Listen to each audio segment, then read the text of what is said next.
আসসালামু আলাইকুম। আজকে আমি আপনাদের বেগুন ভাজি করে দেখাবো। বেগুনটার ভিতরে একটু লবণ দিয়ে মাখিয়ে চুলায় দিয়ে ঢেকে দিয়ে দিচ্ছি। উল্টিয়ে দিব, উল্টিয়ে দিলাম।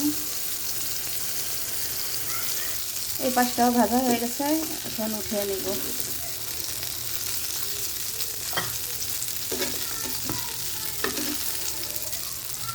দিয়ে দেবো আর একটু সরিষার তেল,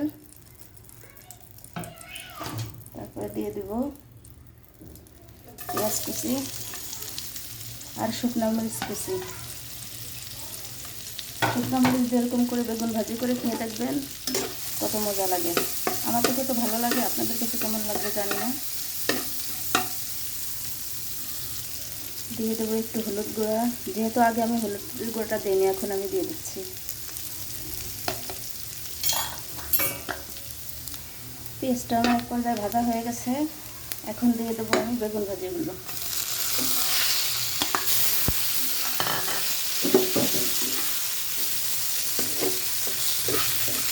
একটু হালকা নাড়া দিয়ে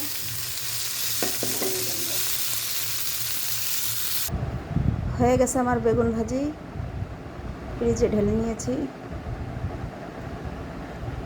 কার কার বেগুন ভাজি খেতে ভালো লাগে অবশ্যই কমেন্ট বক্সে জানাবেন।